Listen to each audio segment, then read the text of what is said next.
Hello, everybody. Welcome to the latest edition of the Anthony Peake Consciousness Hour INCON. Now, this is a special experiment, and I've been discussing with a few of my associates over the last few weeks that what would be a really beautiful idea would be to do a live discussion, completely informal, discussing about the weird and wonderful events that go around Halloween and the idea of hauntings and ghosts and everything else as well. And what we're going to do is we're going to spend the next hour and a half, 2 hours, discussing experiences of people I know, friends I know, researchers I know, and I'm hoping that what will happen, it will be a completely informal chat.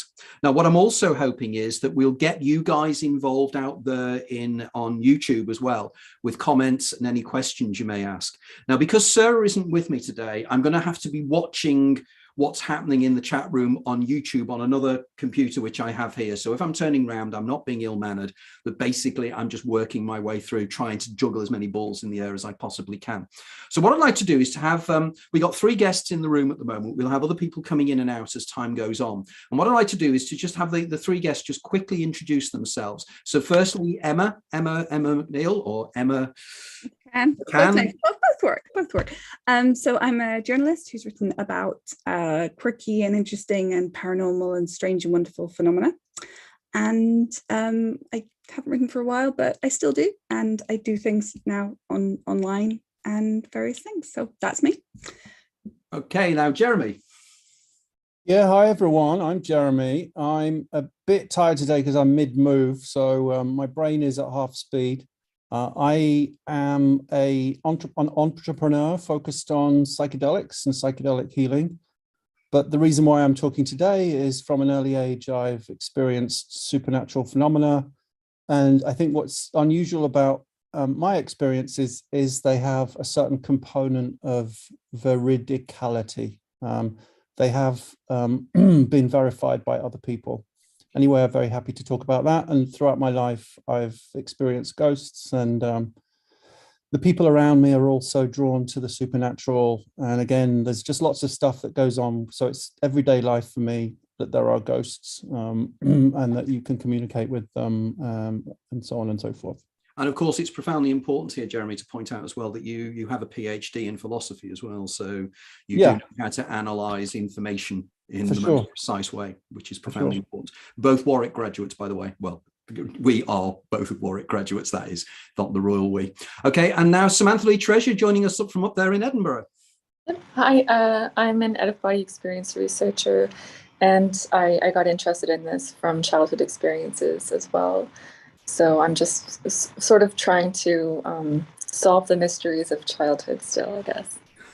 Childhood, that mystery period. Well, funnily enough, one of the things that Emma and I were discussing about just before was the idea of children, and particularly Tourette syndrome, which was something we were discussing as well. And the idea of how it seems that in many ways Tourette syndrome seems to, because I'd always thought it was just swearing, but apparently it isn't. It's actually, they pick up random thoughts and they just spout them out, which is incredible. And hopefully later on, Emma, we'll probably touch upon that.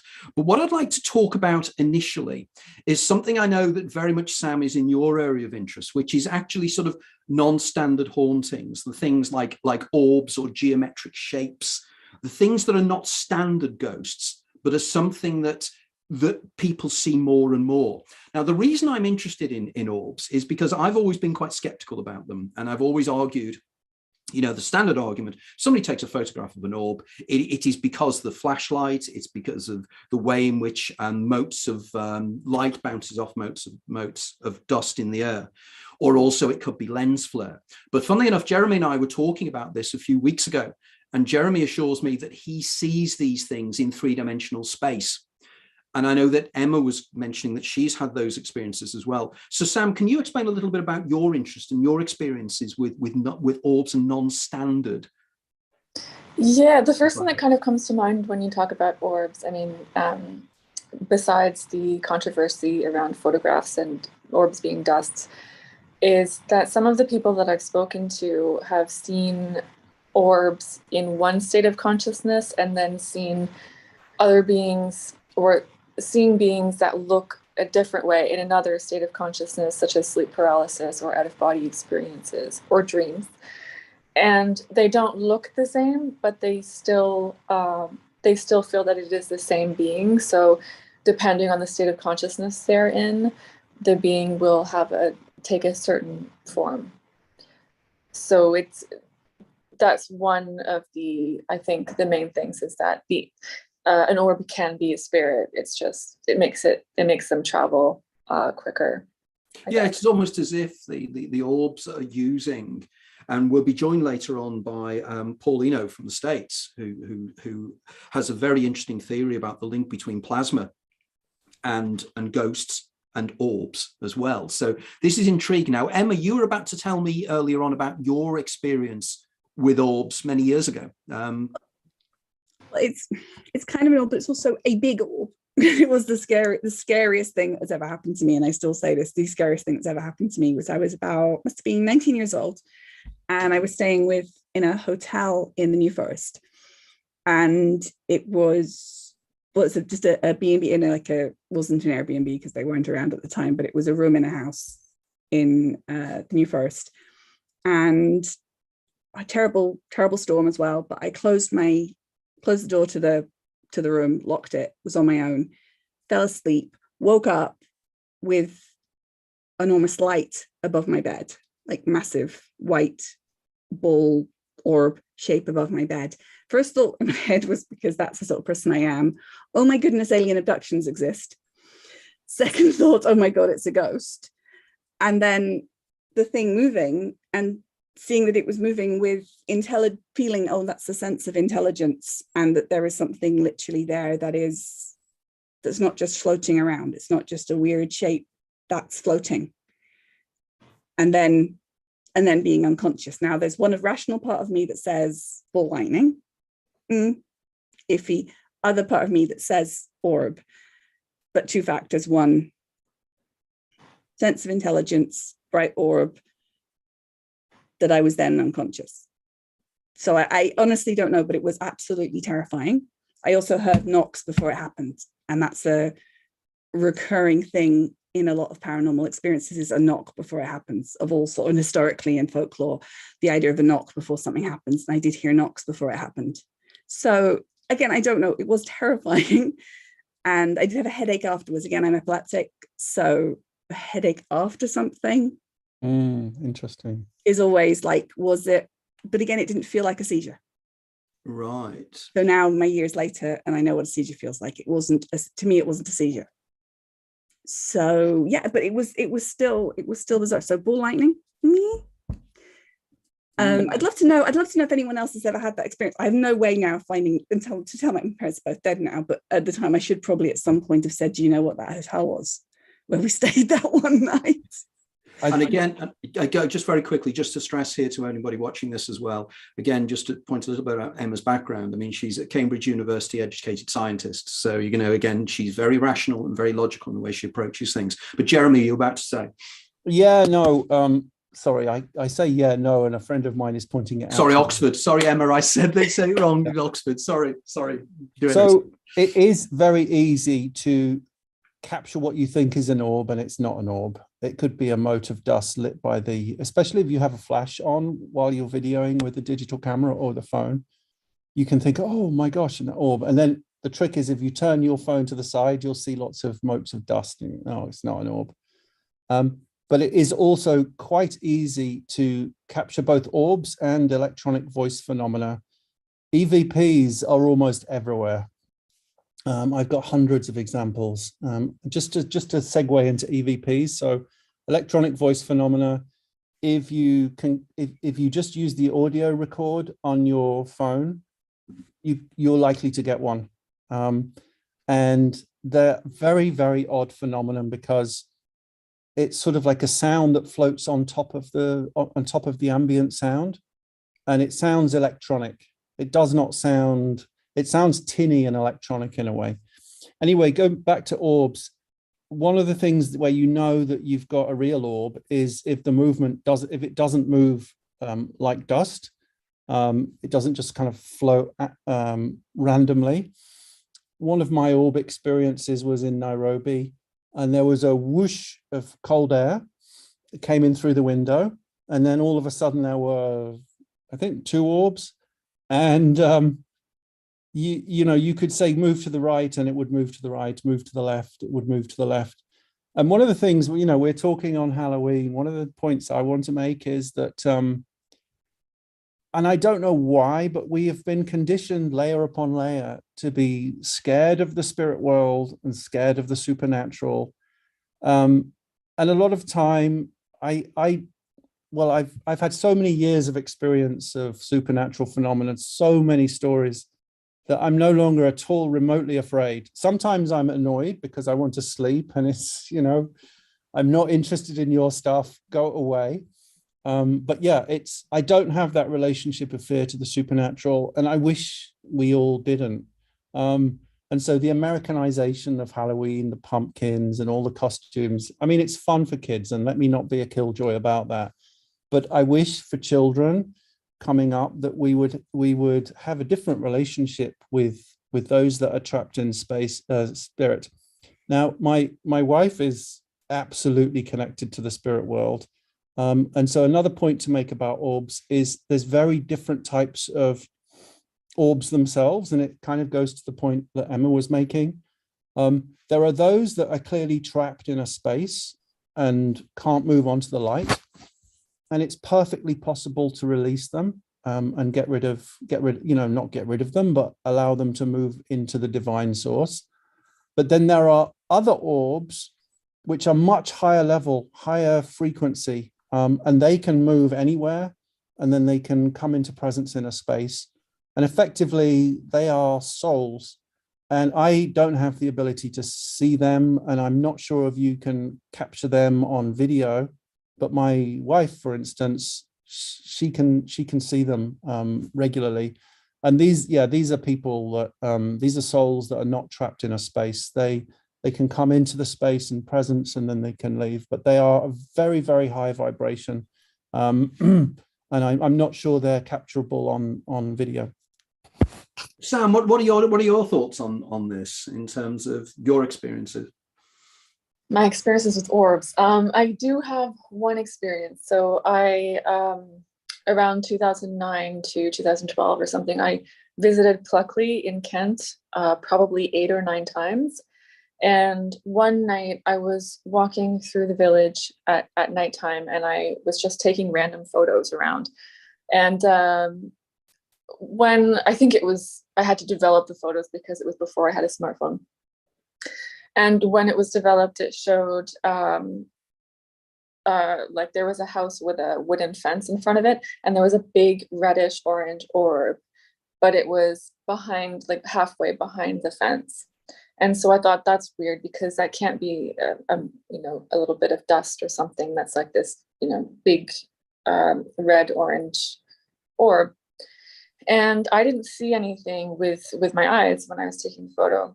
But then a couple of years later, I was on a ghost hunt, and we had our coffee break in the canteen in between sessions. And I overheard somebody at my table say that after years and years of ghost hunting, he's only ever heard of or seen a red orb once, and that was in Pluckley. Wow. So I don't know what to make of that, but I think there's certain places that I don't know, create this kind of conditioning. But your experiences in Pluckley are extraordinary, aren't they? It's not just orbs you've seen there, but geometric shapes and. Yeah, I don't know if I really want to talk about it publicly right now, because it's really weird. But okay. I mean, I am writing a chapter about it in my forthcoming book. Okay, but suffice to say, what we're talking about here is that hauntings aren't necessarily just standard.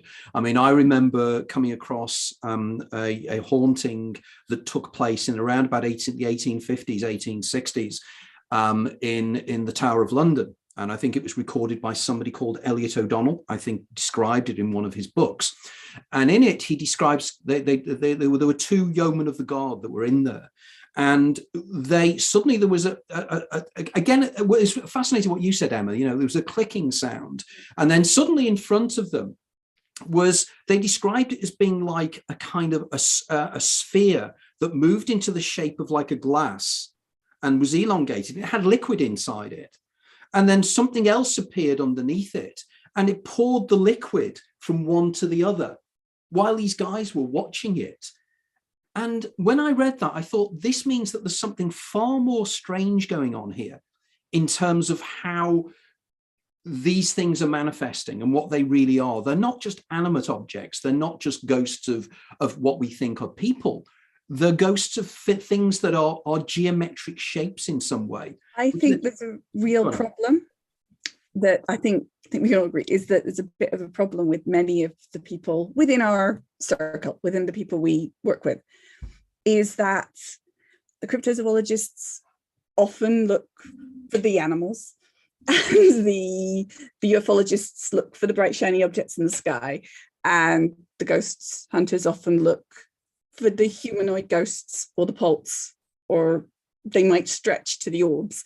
But once things go out of what they're looking for, they have a kind of intentional blindness towards the things that don't fit the exact thing. So they're not always looking for the overlap. I mean, I've been reading Joshua Cutchin's books where he talks about things like there's one about smell and there's one about food, which looks at all smell and how smell is important. Weird smells cover across cryptozoology, and they come across UFOs, and they come across all aliens and everything. But I mean, this book is brilliant. I'm reading it this week for other things. Mystery Animals of Britain and Ireland. It's a great book. And of course, it's in reverse because I'm on Zoom. But it's got a chapter where it covers all the animals, classic cryptozoology. And then the final chapter is on weird shapes and weird thought forms and things. And it has things like, it doesn't have that one, but it's got like weird shapes and weird creatures, and people have seen black shapes because they've done the book and they've got a chapter where they don't know where to put anything. Like, it's not a dog, it's not a cat, it's not a sea serpent, and they've been honest and they've included it. So I think so many things are excluded because geometric shapes, most ghost hunters don't know where to put that in the book. So they exclude it.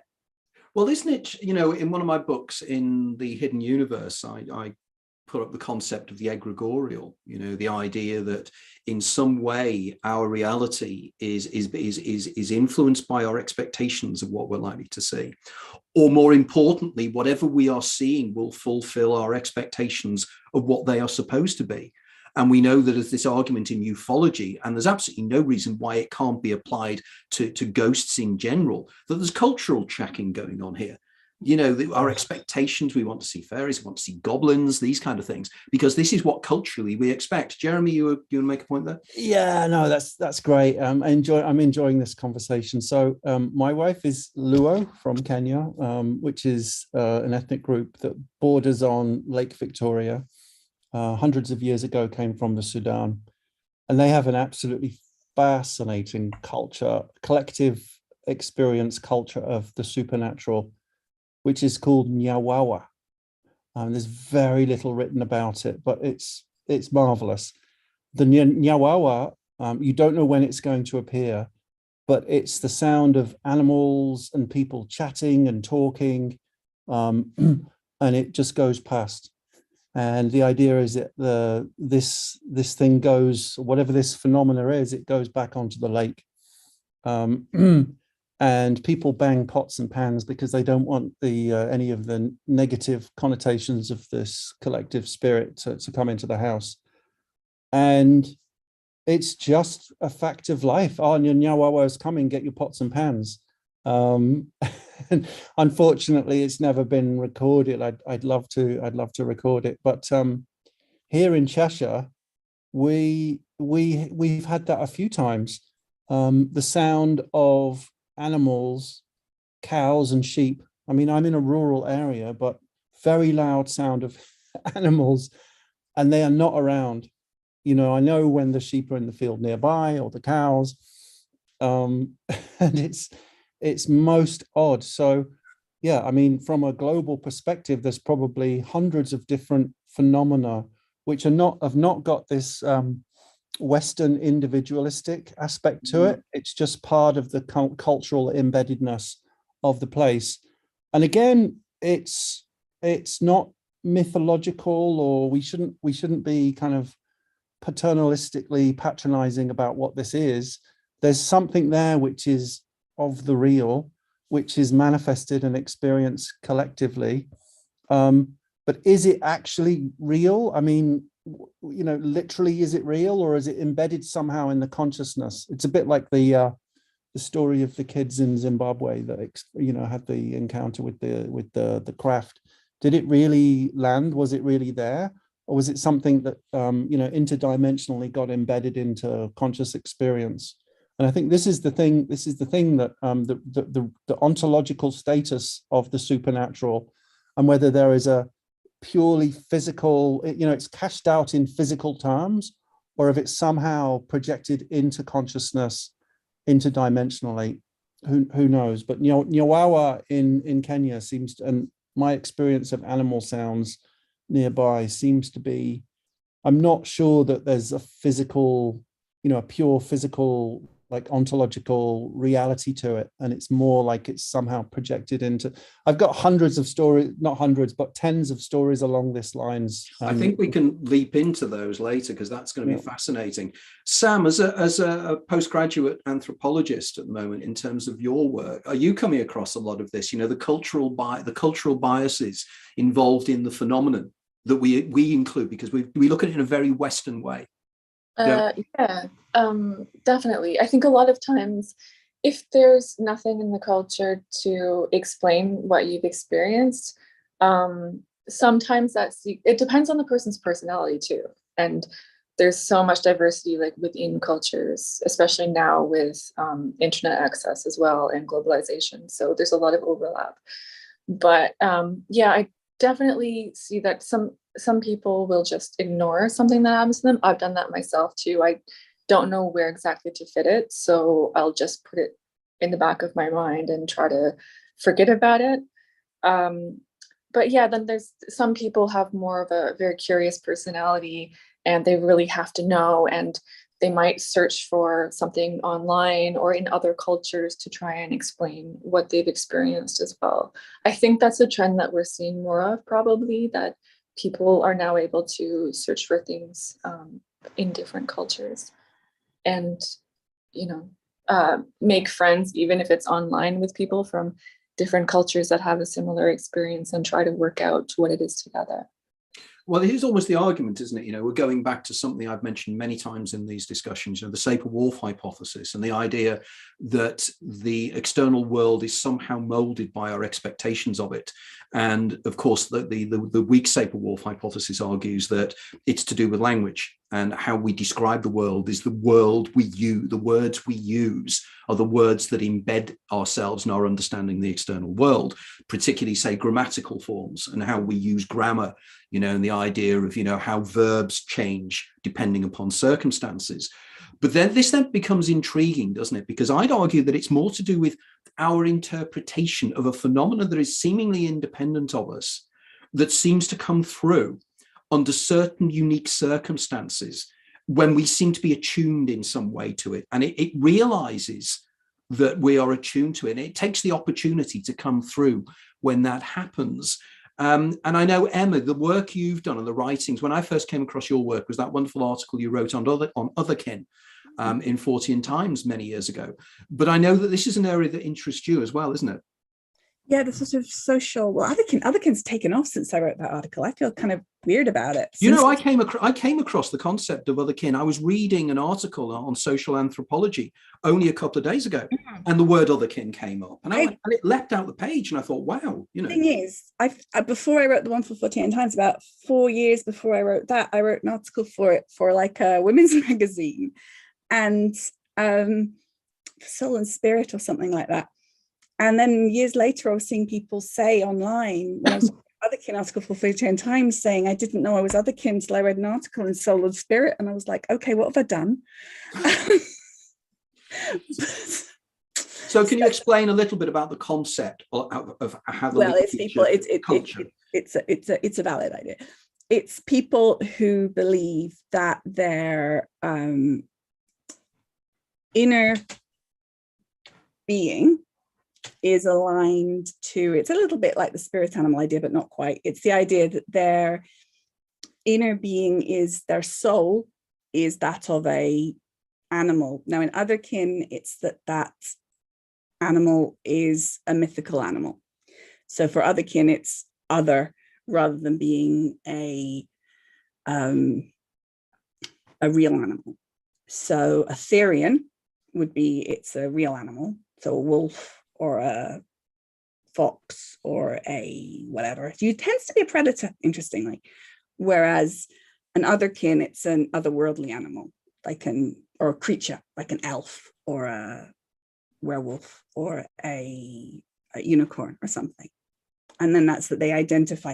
But then it gets complicated, because then it becomes all about all sorts of other ideas, like saying that it's an interdimensional thing, like they're soul swapping and soul bonding, and all sorts of other ideas come in, like ideas about having come from soul swapped from another dimension, or all sorts of other ideas. So sometimes it's at absolute purest, it is actually quite a lovely idea, the idea that your inner soul is more closely matches that of whatever. And but then you get then it becomes slightly strange. Then the idea of multiverses gets brought in by some people, that the universe with which you more closely align is that of one where unicorns would be closer.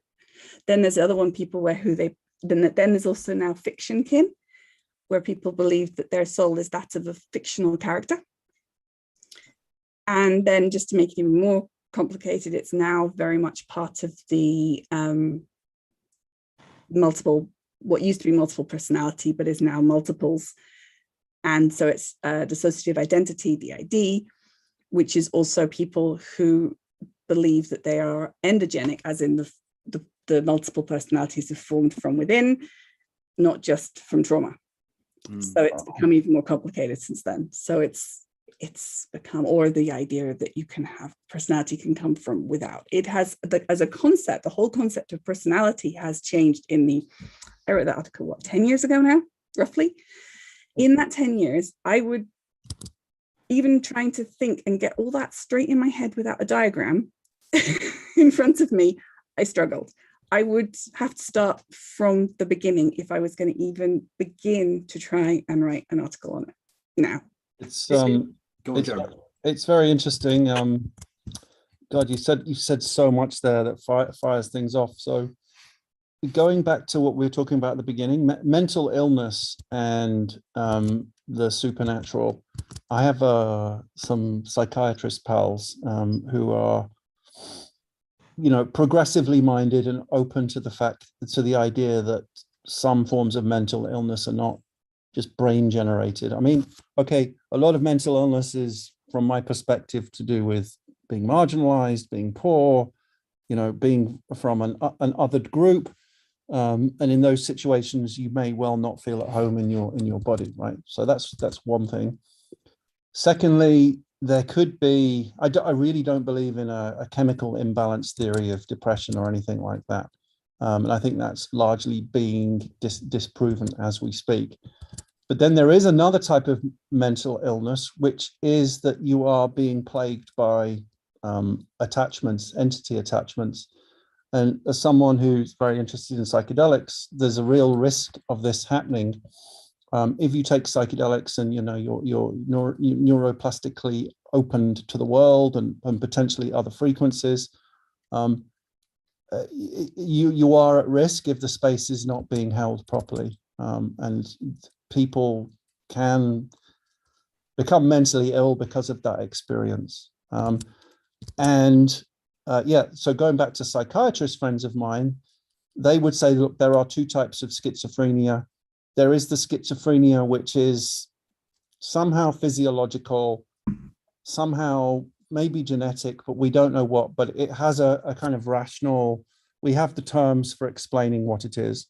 But then there are types of schizophrenia where you're simply not able to filter out what's an internal voice from an external voice. And that may well be that it could be an entity attachment thing, or it could be that there's just some state of disequilibrium between the boundary condition of being here and what's going on, beyond that. Now, another point to make, which is quite a scary one and maybe a good Halloween thought, but I do believe it's possible to leave your body and not come back for a while, and some other spirit can go into your body. And I haven't had that experience myself that I know about. Maybe it happens. I mean, think about, sometimes you don't feel yourself, or you don't feel in sync with yourself. You don't feel centered in yourself. And then suddenly you lock back in. Anyway, a story from South Africa, a young shaman friend of mine, she said that she was away out of her body for about 4 days, and she met the person who took her place and went into her body, and they were communicating. And she said for the person that was holding fort in her body, it was very strange because she suddenly had all of these somatic memories, and but she didn't know what to do with them. And then my friend came back into her body. And I think this is just an experience that it's a bit like alien abductions. It's probably far more prevalent. It's just simply, to go back to Sapir-Whorf, it's not within our language to talk about this in our culture. But I think if we open up to the possibility, it may well be that one, we leave our body, two, other people come into our body, or other beings, or it might be that our spirit actually has different locations and different dimensions to it, and is really, really weird, like so far apart from a Cartesian, individualized, rationalistic concept of self. And the final point, which is just because Anthony will want some more science to come in here, there's some very interesting work that I've just heard about this guy, David Levin. And it is the idea that DNA does not do all the organizing in an organism. So if you have a salamander that has its leg cut off, how on earth does it have its leg? How does the leg grow back with the fingers? And apparently genetics cannot do that. There's a higher level organizing principle at work. David Levin is pioneering the idea of bioelectricity. So there's an organizing bioelectric field which sits somehow, and don't ask me difficult questions because I know the superficies of this thing.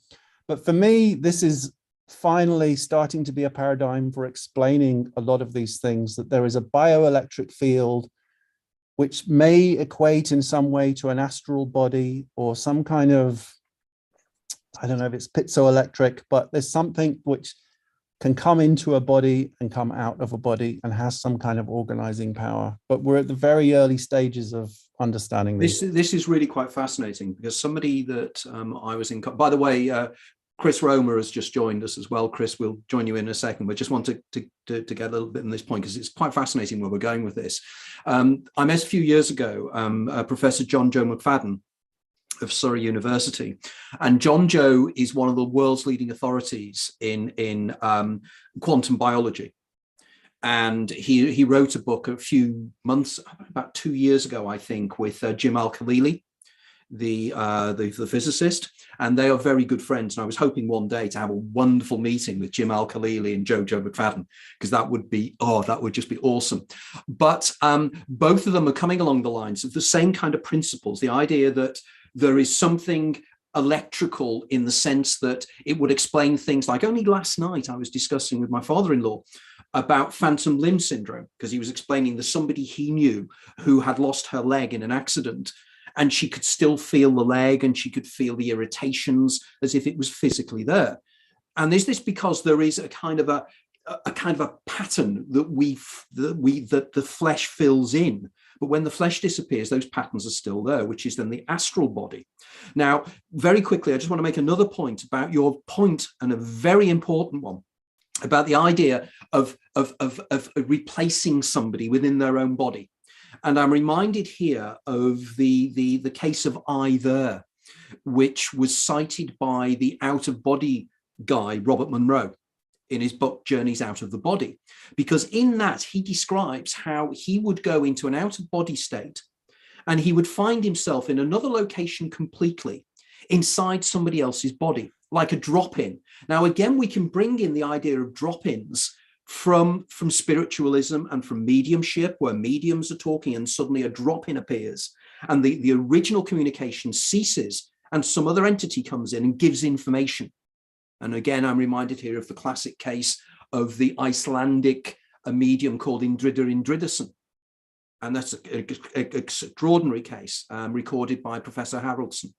But I can't go off on that, or maybe we'll go back into that later, because I don't want to be talking for too long. But what is important here is that with Robert Monroe, when he was in this state, he would literally drop into this other person's body in this other version of Earth.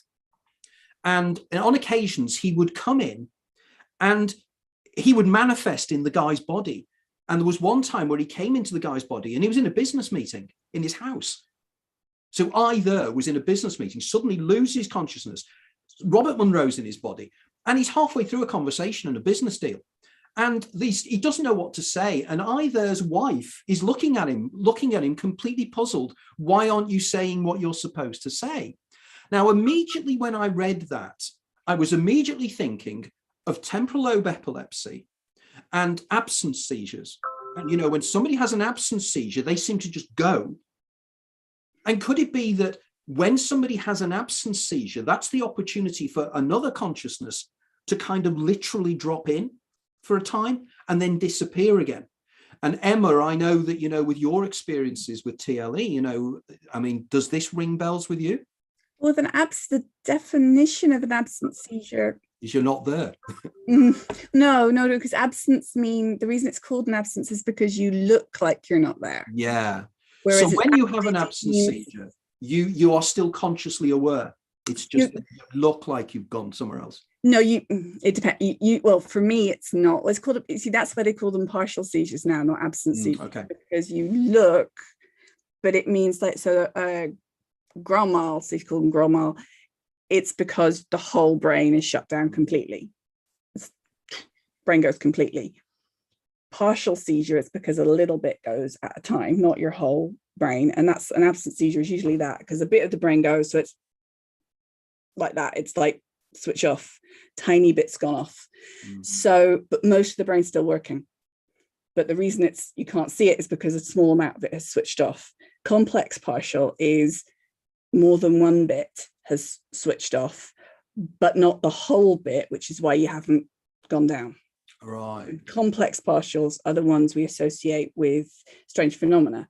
Because it's complex partial, it's affecting multiple different bits, which is why you're getting wacky things happening to your brain, because it's going from different parts. So it's triggering anxiety, it's triggering speech, it's triggering smell, it's doing all sorts of different things. So for me, it's triggering smell, it's triggering anxiety, and it's triggering memory, say, those three things. And that would be a common combination. So that's why that's complex. That's why they changed the language, because absence does make it seem like you're gone. For me, for some of it, I can't move, can't speak.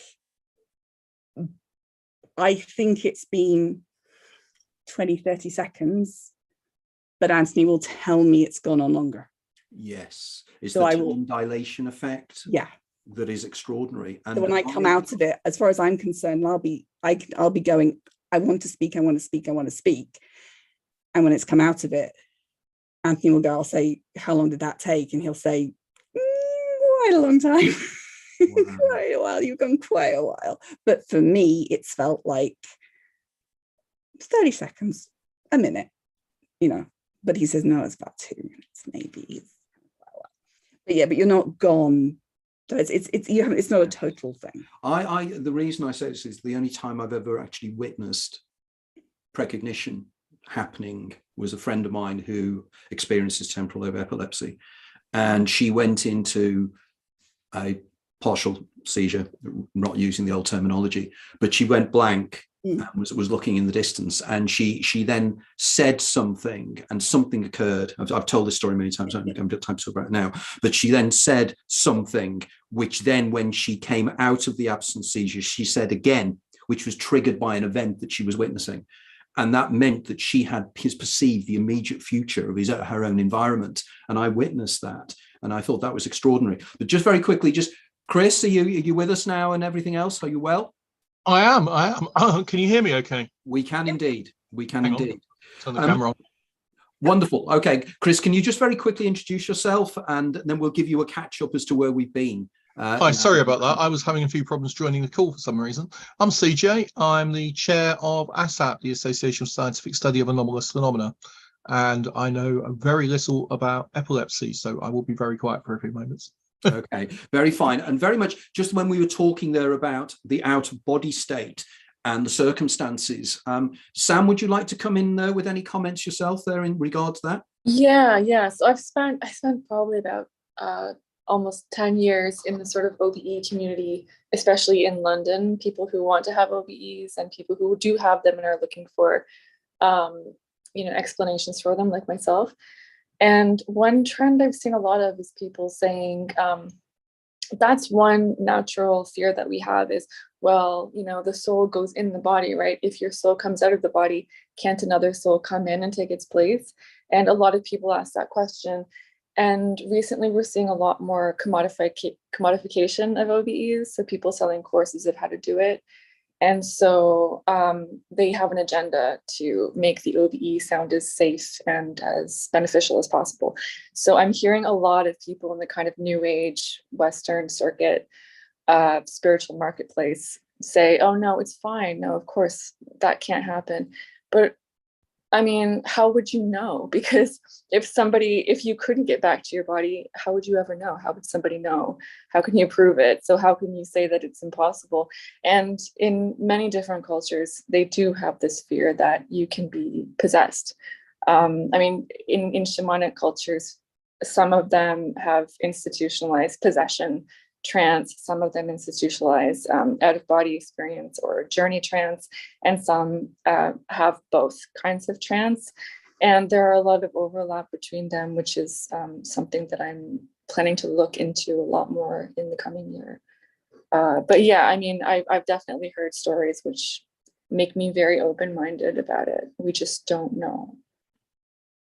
Yeah, because Jeremy, and like you said, with mediumship, like you mentioned, Tony, with mediumship, I mean, if you say that nothing can come into your body, then you're also, not only are you negating what people in many cultures believe, but you're also negating what a lot of mediums believe here as well. Well, one of the, I mean, that case I mentioned earlier on, the Indrida Indridason, was really quite fascinating because Indrida Indridason, it was around about 1904, and Indrida Indridason was an incredibly famous medium in Reykjavik, and he was doing a normal session with on a Friday night, I think it was. He was doing a normal session, and he had the normal people coming through and the normal spirits coming through that you'd expect in a normal medium transmission. And then suddenly he stopped, and suddenly this, like another transmission came in. And he starts describing, and it's somebody else talking. And the somebody else was talking in Danish. Now, Indridason was actually speaking in Icelandic.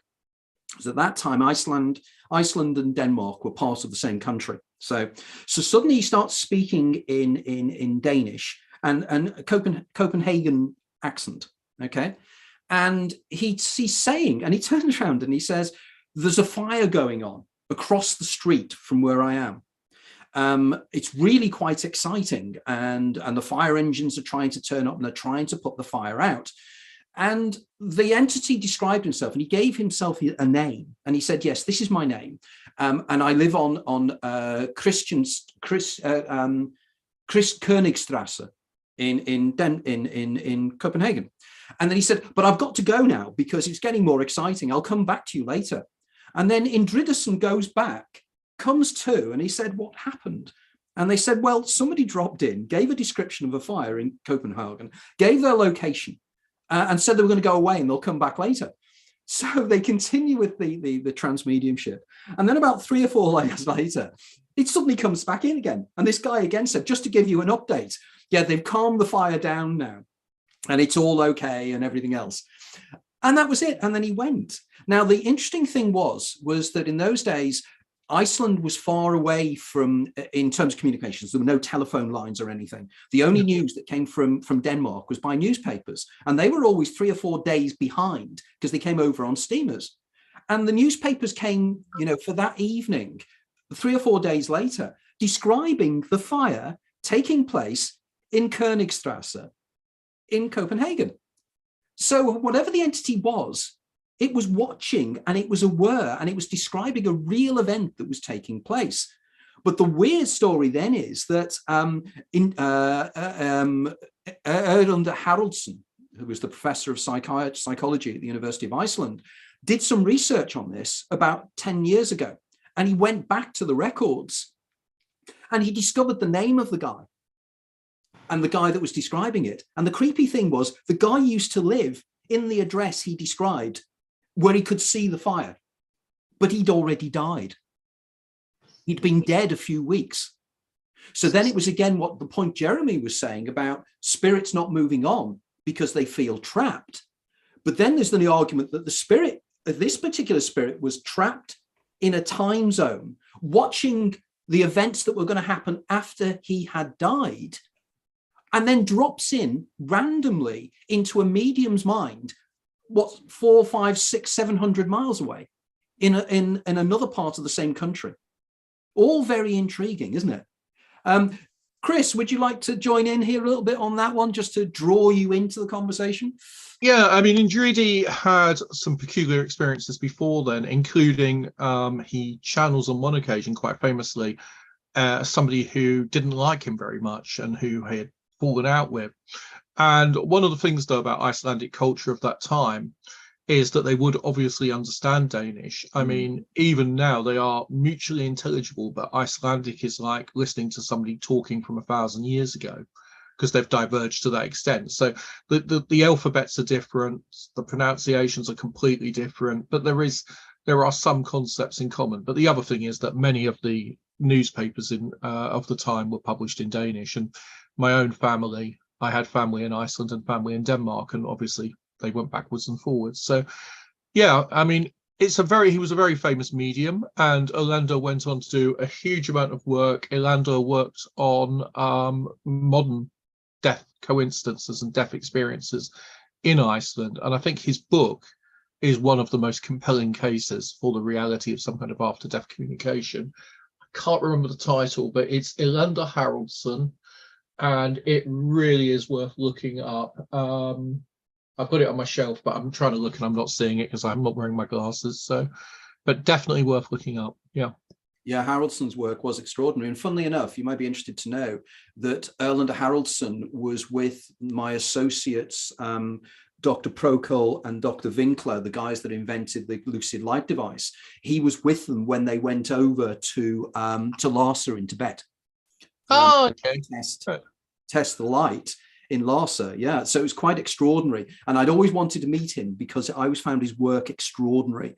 Really, really extraordinary. Now, the reason we're talking about this, Chris, is that Jeremy was discussing the idea again of drop-ins and of entities coming in to people, yeah, like taking them over in certain ways. Maybe, Jeremy, you'd like to just mention a little bit more about that so Chris is aware of that? Yeah, I wanted to not plug, but there's a fantastic drama series. It should still be on Netflix called Behind Her Eyes. Oh. And I don't want to say too much about it, but it is absolutely brilliantly done, and no one talks about it enough. But it is about going out of body and another soul and swapping. And oh, I've seen that. I know the one you mean. Yeah, it's really really well done. One of the people behind that is a mutual friend of Sam and I's. Ah, right. Yeah. So philosophically, if we assume that consciousness is not generated by the brain, it's some kind of field phenomenon that we tap into, and if at a deeper level, metaphysically, we question the idea that ultimate reality is somehow material, then everything becomes up for grabs in a way. And in a way, we're still locked into a Cartesian metaphysically material paradigm, because if you pull the rug from that, well, we don't have a language in our culture to, there's a fear response, so we have to keep tipping back. It's fascinating to watch, the US government opening up of the idea of disclosure.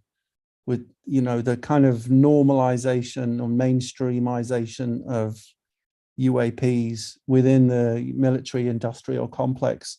So it sort of feels like we're teetering on a kind of a quantum change of understanding the framework of ultimate reality. And in my life, it's coming in from all different directions all at once. So there's a friend of mine in Australia who is quite frank that he's not terrestrial. You know, he's come from a different star system, and he's come here just to check it out, this Earth system. A lot of people, when they die, they just seem to just disappear. And some people hang around, and they may not be trapped in space, but they're still, you can still communicate with them in one way or another. But some people, star people, absolutely disappear. The final thing I wanted to say was to Samantha, which is, yeah, the commodification of OBE training and so on, it is fraught with risk, because you don't really know what's happening when you're in that state, and you need to be with someone. You shouldn't do it just, ideally, you shouldn't really do it on your own. It's very similar to psychedelics. You need to be really, really careful with what's going on, and know that you're safe and protected in a certain way. Just the final thing, you know, on Halloween, where I'm leaving and I'm mid-move, and I'm going to drop off the call in a minute, but there is a portal in this bloody house. Yeah, please tell us about this. You've talked to me about it. Please. So we've got the guys here. Sorry, can yeah, there's Halloween guests have just arrived, so I have to drop off the call. Okay, Sam, great to join us. Thank you very much for having me. Happy Halloween. Bye. Thank you. Bye. So the people that are in my world, in touch with the spirit world, are not show people. They're not in the media. They don't talk about it. They just do it. And there's just a very ordinary person who has remarkable gifts of knowing if there's spirits around. And she came to this house, which is a 70s house, so it shouldn't have spirits in, but it's full of them. And there's lots of different stories, but just to simplify it, she got rid of a few of them, and then she said there's a portal in one of the rooms. Somebody has done a Ouija board session, and they've opened it up. And this friend of ours, she doesn't know how to close a portal. It's a really complicated, you need to be very experienced at closing them. And so this is where I don't know what it is, but I've been sleeping in that room. Sometimes there's something like ectoplasm, which has a really disgusting smell. It's like rotten plastic, vegetation. Ugh. And yeah, I'm not scared of it. It's just annoying, because somehow it's like, what's it called? Stranger Things. It's really like that. It's just some kind of physical, gooey yuck thing that you can drift through. And my wife was in the shower the other day, and the door to the bathroom, you have to really pull it. And the door opened wide, and at the same time, the friend who told us that there's a portal in the house, she said she knew that something had come through, some particularly malevolent energy had come through at the moment that the door was being opened, and she immediately got Archangel Gabriel, I think it was Gabriel, or was it Michael? Anyway, one of the archangels to come in and sort it out. So it is, this is the Halloween spookiness of it. Yeah, well, you don't know what comes through portals, how many portals there are. Before I was living in here, I was living in Rwanda, in Kigali, where there's hundreds of thousands of trapped spirits. And I found out that where we were living, our garden was a mass grave, and we didn't know about it. And just, there was so many orbs, it was nuts, just popping in and drifting around. And sometimes I'd catch sort of disembodied feet walking upstairs and so on. So yeah. So I'm not personally afraid of the supernatural, but as with my work with psychedelics, you do have to be very careful and have people that know how to keep a space pure and contained and full of loving light and so on, because there are all kinds of random, maybe they were human, maybe they were never human. this is maybe why there can be, geometric shapes, and but you have to be careful with this stuff. And for me, where we should move to is celebrating people who have the power to keep spaces pure and contained, because the more we're moving in the direction of being able to talk about it, and our culture is in step with that, the more we're going to have people that are trained to protect us, because as Paul Levy says, the wetico spirit, the spirit which is conjured out of nothing through collective consciousness, which becomes viral and can lead us astray into all kinds of viral madness. Well, that can seep in through portals and whatnot. Thank you for that. And just as to make a point, if anybody's watching this, either the recording or the real show as well, is that Paul Levy has been a previous guest on this show, and we spent an hour and a half discussing Wetico and the concepts. Also, Jade, one of the ladies behind her eyes, she's also been a guest on this show as well. So we know a lot of these people in the kind of the worldview at the moment. I'm really interested in Chris's opinions on this. You must go, yes, because you're moving house. Wonderful, Jeremy. Fantastic. Thanks for your involvement. There were three. Chris, so your thoughts on this? On the question of possession and obsession, and yes, because of course you'll have been involved in it, and ghosts as well, because of your experiences in, was it Bury St Edmunds, I think, as well? Yeah, Thetford. Okay, I'm just trying to make the light a bit brighter. Alexa, can you make the light bright, please? That looks like you're talking to spirits, because you've got yeah, it does. I was just trying to never mind. I seem to be very blue tonight, but never mind. Okay, let's start at the beginning then. So the first and fundamental question we've got to ask is, who or what are we? I mean, I know that's a strange place to start, but when you say the self, what do you mean by the self? Because my working model of these matters is that consciousness is non-local, that our consciousness exists outside of the body. But if that is the case, then our bodies are essentially a receiver for a signal that is broadcast. And when the body ends, the signal may well continue. I would hope it does. So the song goes on forever. The question then is that what we normally mean when we talk about self? And when I talk about self, I'm talking about a balding old fat Dane with not much hair. What he has got needs cutting, which is why I put the hat rammed on tonight, who looks out at the world and is having the conversation with you now. So I think about my body as being an integral part of myself. So what do you see as being the self? How do you define that?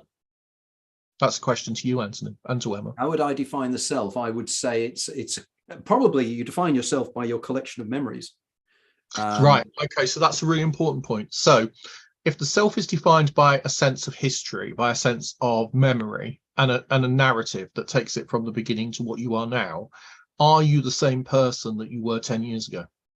That's an interesting point. Am I physiologically the same person? You do hear about the idea, that cells replace themselves at that time, both brain cells as well. But I would argue that no, that I'm transitory. And I very much take the Hindu concept of the Linga Sarya, the idea of the long body through time and space. And again, my favorite, and somebody I've written a book on, J.B. Priestley said, or had one of his characters say in his play Time and the Conways, that we are all ourselves. We are a long body and we are all ourselves. And any moment we are a cross section of that person at that time. And we just evolve through various things. So that's a very intriguing point. Emma, would you like to come in here on that, and then Christian? Self, I know my limits. Honestly do. I know my limits on that. No, I'm not going to try and define the self in any way. But I do like I think that for me, that is just my biggest challenge though as a person, is where is the whole soul, body, and stuff. That's my biggest challenge as a person, as a scientist. That is the problem.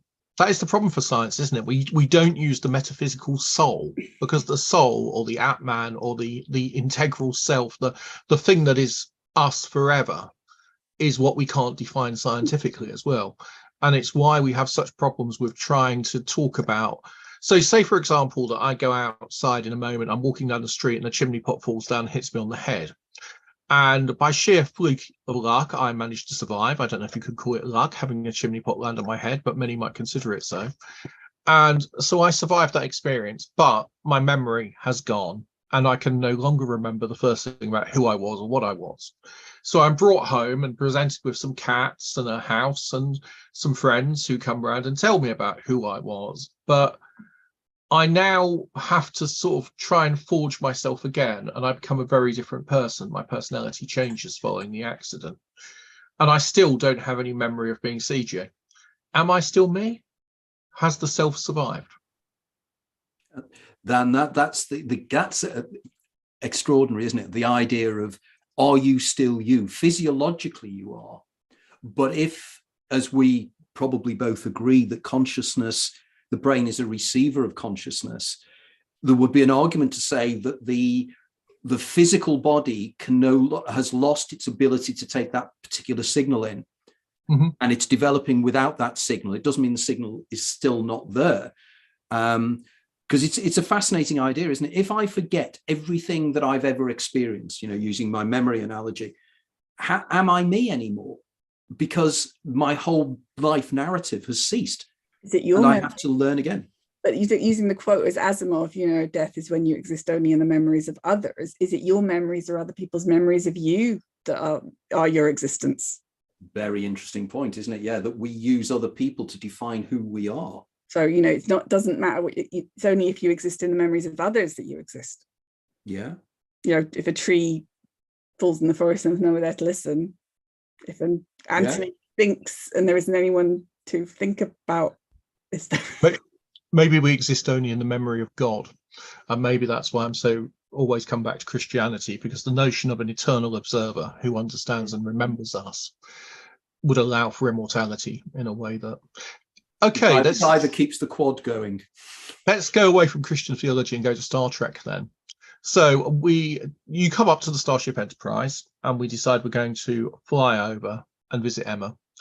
And while we are hovering somewhere above the beautiful north of Ireland, we decide you're going to beam down to Emma's, yeah? So you know how Star Trek transporters work. We disintegrate you down into your component atoms. The signal, the information is then beamed down to the surface and you are reassembled there from locally available matter. So not one atom is the same. Are you still the same person? Well, this is coming down then to the big question of the substrate problem, isn't it? And the idea, if you, for argument's sake, if you could do a digital copy of somebody literally down to the quantum level, and then reproduce that digital copy inside a computer, have you recreated the person or not? And I think this comes back, doesn't it, to John, the English theologian who has this copy theory of immortality, and the idea, that you can be recopied and you can continue. But the question is, does your essence continue within that teleportation? And I think, as I think the point you're making here, isn't it? One of the big problems here is, if we have teleportation, if we have non-locality, if we have the EPR paradox, if we have superposition and everything else, are you the same? And what would happen, indeed, if you recreated two versions of that download at the same time? At the same time, which one is which one? But we already do on a regular basis in the form of twins. Identical twins have the same genetic material, and so therefore they have the same brain structure. And so until they start to have different experiences, we would expect them to receive the same signal. So therefore, are they one individual sharing two signals, and therefore should we only classify them for the purpose of the vote as having one vote? Should we only give them one credit rating? Where are the limits of personhood? If it's not going to be physical, then you could suddenly start arguing that twins are the same individual, which I'm sure most twins would be deeply outraged by.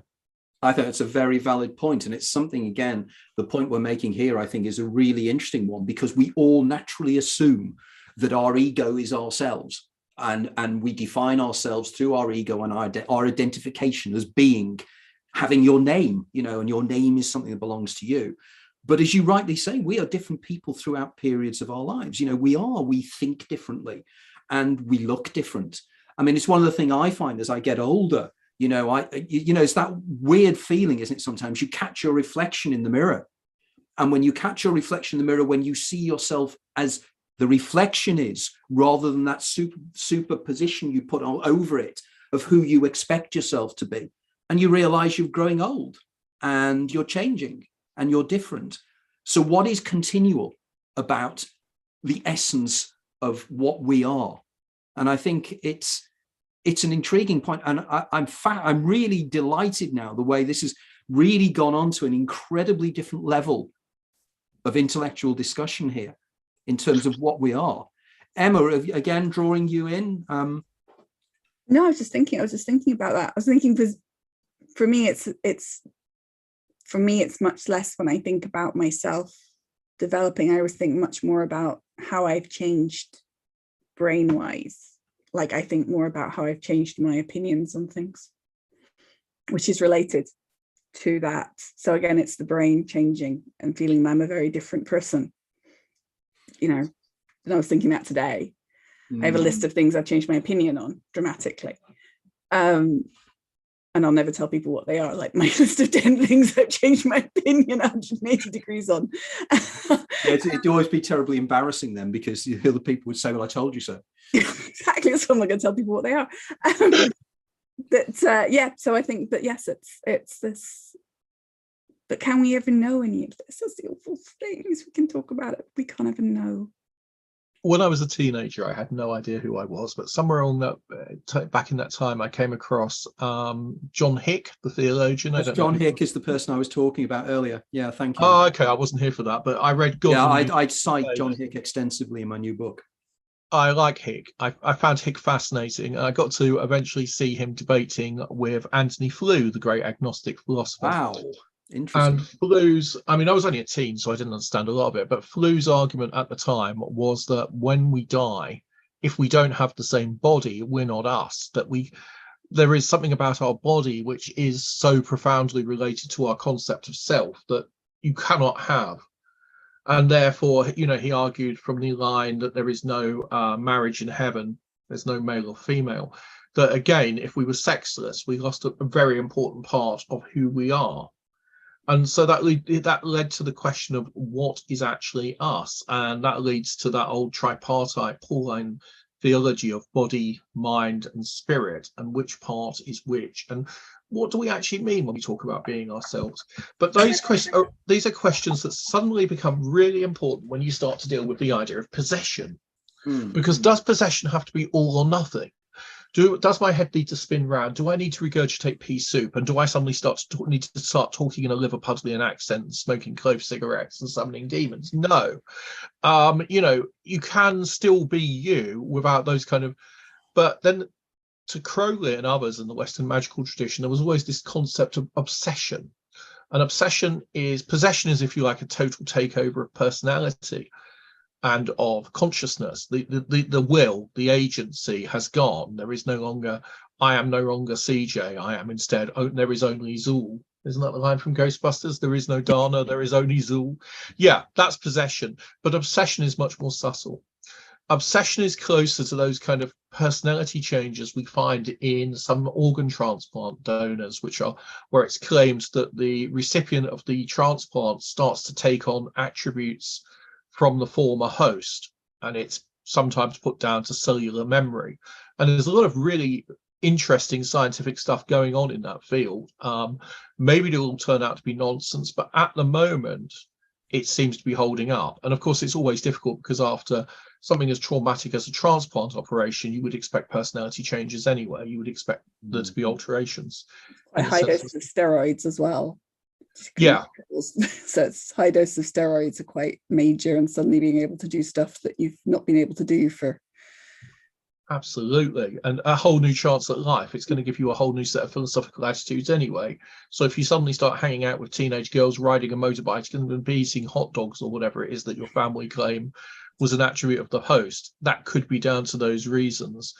But it is fascinating to me because the notion of who am I, what are we, and to what extent are we autonomous, is just one that I've played with throughout my whole ghost hunting career. Can a ghost affect you on an emotional level? Could a haunting actually play out not through objects floating around the room and banging doors and ghastly apparitions, but actually be playing out at a much more subtle?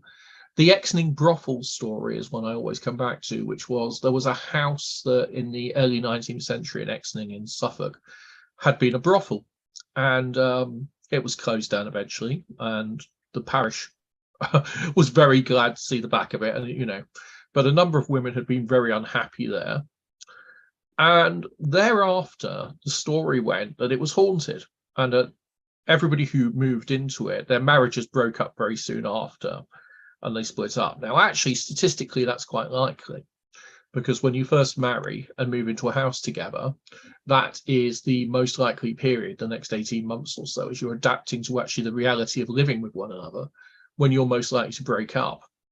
So, or that was when I was young anyway, those were the stats. So I was not always convinced, but I spoke to some people who knew about this case, and they insisted that it was like an emotion. The haunting existed as a kind of alien emotion that stole over you and crept over you, and that wasn't your emotion, and that there was a real resentment and hostility to men, and a real regarding of men as contemptuous. And that I thought was really quite interesting. I like this idea of an intelligent emotion as a haunting. I just wish it'd be a slightly more benign one, like romantic love or a desire to give puppy dogs treats or something useful. I don't know, I'm talking nonsense as always. Well, funnily enough, it was the perfect moment to bring in Paul Eno from over there in Rhode Island in the United States. Do you guys know each other, by the way, CJ and Paul? Oh, I'm afraid not. Oh, you need to. You need to. CJ is very similar to you in the sense of being a ghost hunter for many, many years. And he has very, very similar models to you in many ways. But very quickly, just for the audience, can you just very quickly introduce yourselves to say who you are? I know who you are and the rest of us do, but just very quickly. Yeah. Well, Paul Eno, just one spelled backwards. I started researching the paranormal in 1970 when I was studying for the priesthood. And that did me in. They threw me the heck out 7 years later. They didn't like any of this. I work today with my son, Ben, who unfortunately couldn't join us. He has tickets to the Boston Celtics basketball game. I myself am a Chiefs fan, Exeter Chiefs. And in any case, well, here I am, and it's wonderful to see you, Tony, and CJ and Emma as well. And today we specialize in, I guess you'd call them window areas or flap areas and crossover phenomena. And we just finished our own show here in the Boston area, so that's why I'm late. It's no problem at all, because one of the things, because Emma and I were discussing about your work and your writings, and Emma was saying how much she loves your books, and so do I. I mean, I think they're absolutely extraordinary. And one of the stories I know we've discussed before on previous interviews, but I still think that probably CJ might find this fascinating if he doesn't know about this. If you can tell us the story of, well, there's two things. There's the trapped children that you mentioned, and also the community where you had the wheel tracks and everything else, the sound effects. So if you just explain those two, because they're both extraordinary stories, and any other ones that you want to, because CJ could be really interested in this and could add some very interesting angles to it. Well, I'll take the second one first, because that was my first field case, 1970 to 1972. And as a seminary student, a good Catholic kid, I was thinking, gee, I wonder if these ghosts we hear about are not souls in purgatory. Maybe that was the origin of that particular doctrine. And that's where I was at the time. Well, I found a case in the newspaper, in the Hartford, Connecticut newspaper that year, and I tracked it all down, and there was an old man who had an old 1948 camera, and he would get photographs in this now abandoned village area that had become second growth woodland. Excuse me. And he had taken a lot of strange pictures with strange lights, things of that kind. So I tracked him down. He was a local historian. And I and several of my seminary classmates went to this area. And by the time we finished the preliminaries, it was August 1971. And we walked into this place, And immediately you would hear the sounds of life or somebody else. Farm implements banging together. There were all sorts of bizarre conversations going on. It seemed like we couldn't see these people, but they were there. Long story short, I began to think that we weren't dealing so much with purgatory or dead people at all, but maybe more with time. And the ox cart incident you mentioned was on a subsequent trip in the fall of that year. And 7 of us stood there and we heard an ox cart coming down the path. And we got out of the way because it sounded so real. And when it came by, it was about 20 feet away. We couldn't see it. And we could hear the wooden wheels, the hoof beats or whatever it was, and a man yelling, "Yeah," and the crack of a whip. And many years later, I found out that I am related, with Enos are an old Connecticut family out of originally Devon and Somerset and Lincolnshire.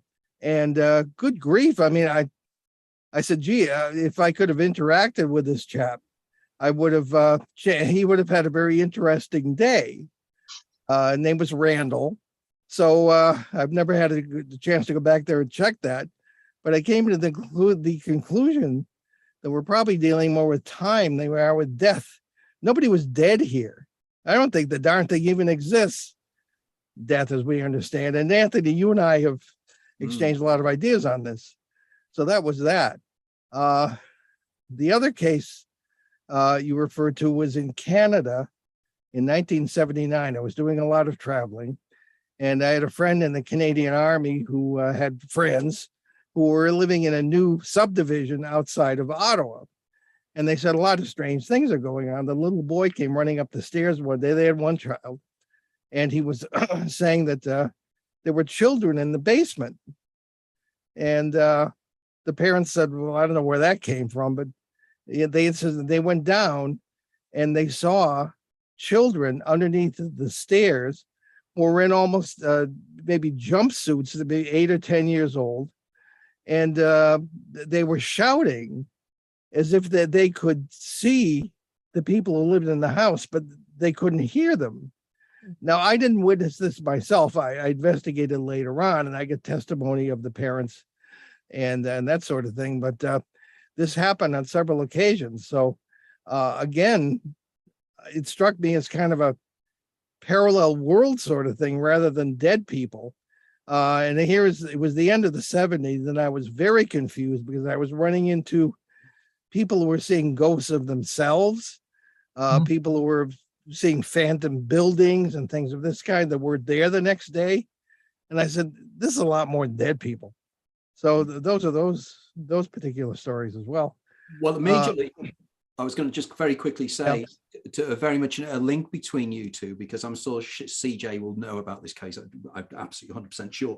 But, there's the famous Suffolk case of the Green Children of Woolpit. Oh, and yeah. When I heard that story, that was the immediate thing I thought about, was these, 2 children, if they'd been transposed from somewhere else. And this kind of, I think your point is a really valid one, that it's time that is the issue here and parallel existences. I mean, CJ, would you like to come in on that? And yeah, I mean, the Green Children, it's something that happened so long ago that it's I think of it every time I think of it. I think of Caroline, who's the Green councillor these days for Woolpit, and has 2 children who I refer to as the Green Children of Woolpit. I don't think that any of them are actually pleased about my jokes, but anyway. Nor are they green. I know Woolpit very well indeed. My sister lives just on the edge of it, and it's a very strange case, but I'm not going to speculate too much because it happened 700 years ago now, nearly 800 years ago. So it's one of those bizarre cases that is, however, incredibly well known. For those who don't know, a small boy and girl with green skin who say that they come from St. Martin's Land, a land where it's always twilight, appear, and they turn up and they are taken in by a local knight who many skeptics have claimed doesn't exist. But I spent quite a lot of time a couple of years ago with the Victoria County history, and I'm pretty sure we found him. We know who he was. I mean, he did exist. There was there was an individual. The story does appear to have some foundation in fact.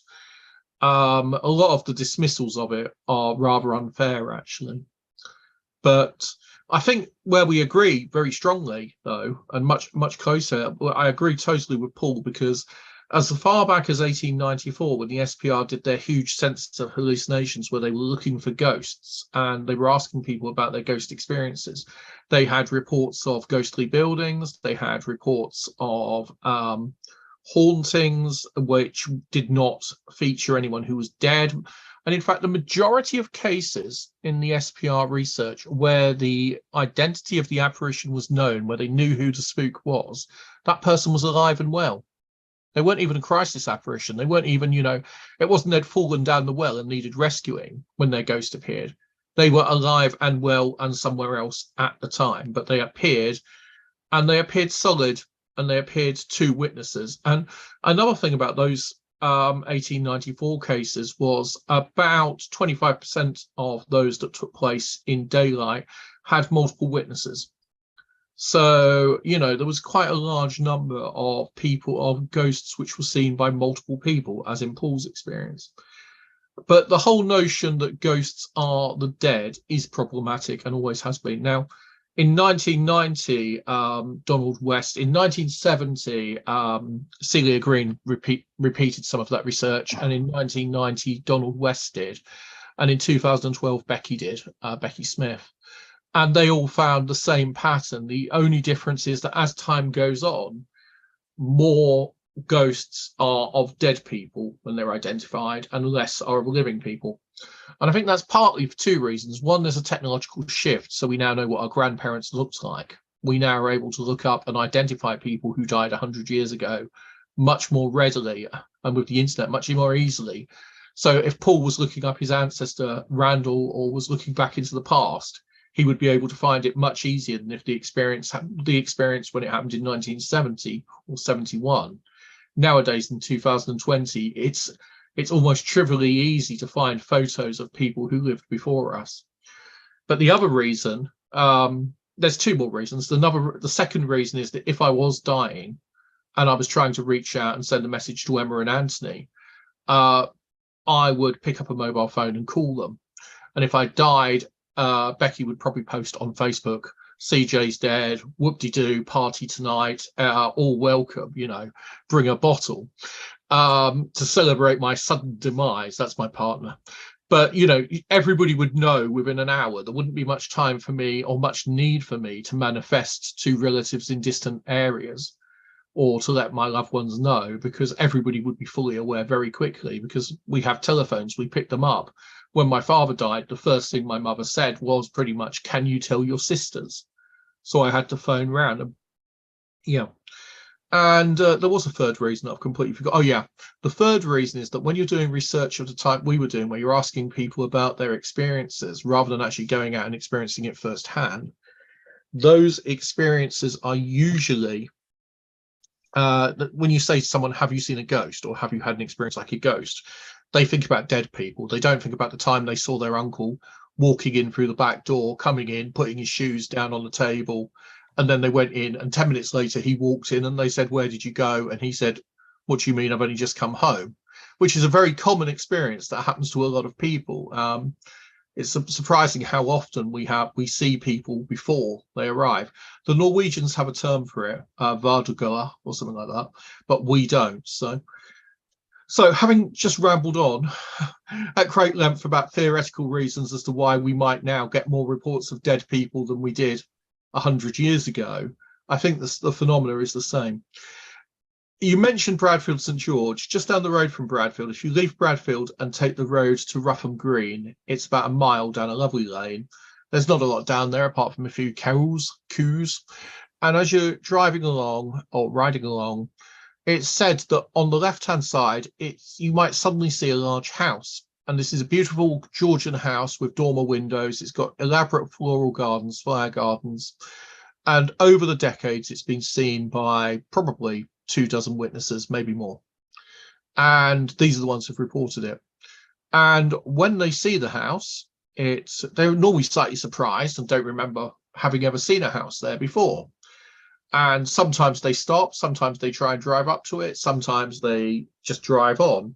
But the important thing is that the house vanishes and suddenly it's not there anymore. And when I was young, about the age of 20, I was a theology student. They hadn't chucked me out at that time. I think we were all theology students at some time. It seems to be what we do. And I was at a small church college. And one summer, my friend Dave the Munchkin, who smoked dope and looked like a bit like Shaggy from Scooby-Doo, persuaded me that we should go over to the location, which was only a few miles from my house on the other side of the country, and we should attempt to look for the remains of this house.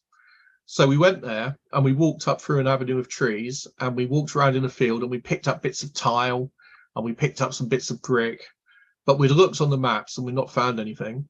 And the problem is that maps before 1815 in England aren't actually very good. They're kind of rather diagrammatic rather than actual accurate. You know, they're kind of symbolic maps. There's a family coat of arms, which means there might have been a house of the de Courcys or whoever over there, and maybe the Blenkinsops are over there, but you within 10 miles, who knows where they live.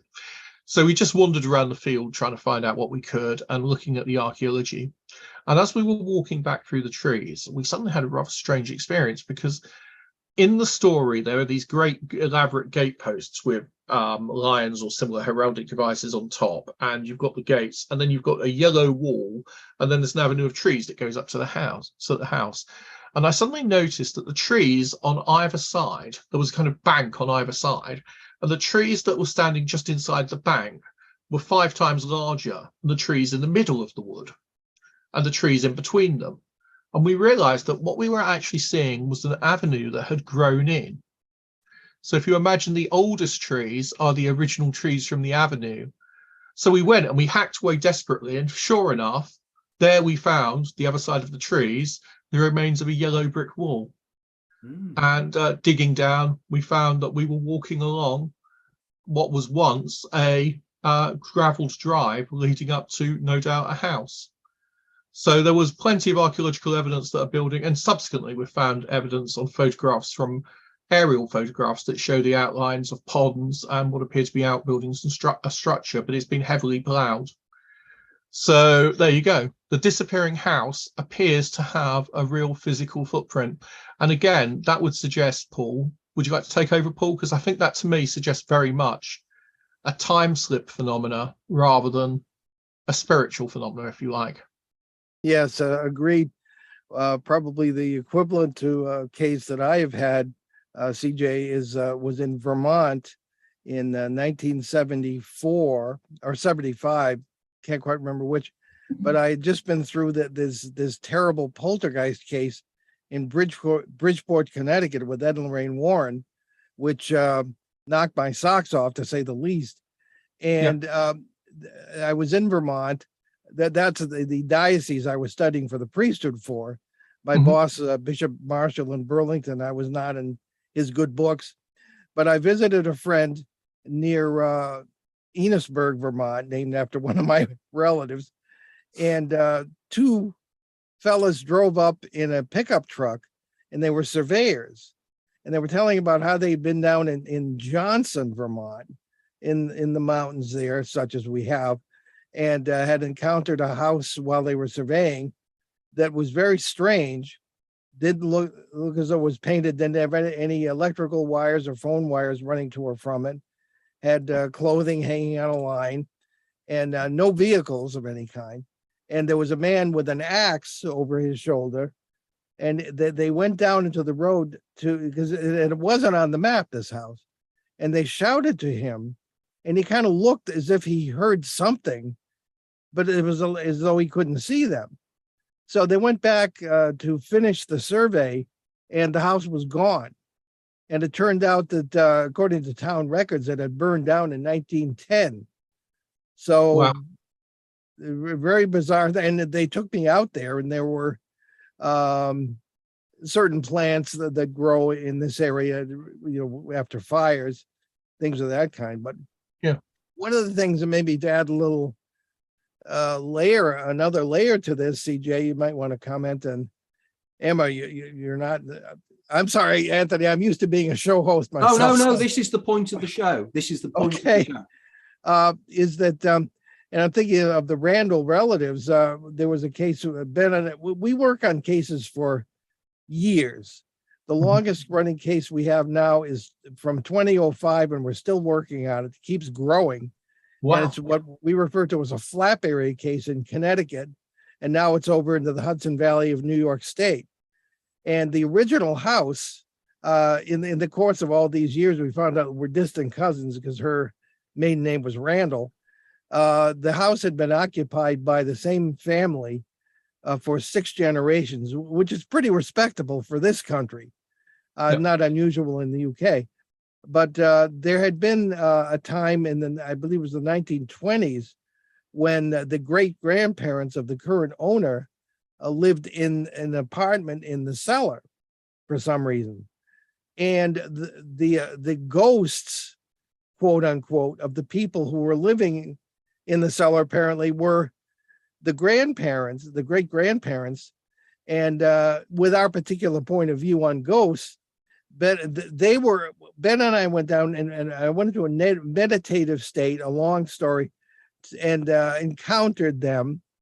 They were afraid of us and of their descendants because they thought they were ghosts haunting them. They were just going about their lives. So, we assume these are dead people, but when you look at it more deeply, it turns out to be something, in our opinion and experience, quite different. So we literally had to talk them through it so that they wouldn't be afraid of the people living upstairs who they thought were ghosts. So we run into that very frequently. And when you're open to that idea, you tend to run into it. So I think we're correct about that. One of the stories that really fascinated me was, and it was told to me and a group of others by a very, very famous British writer, who I will not name purely and simply because it's not fair to do so.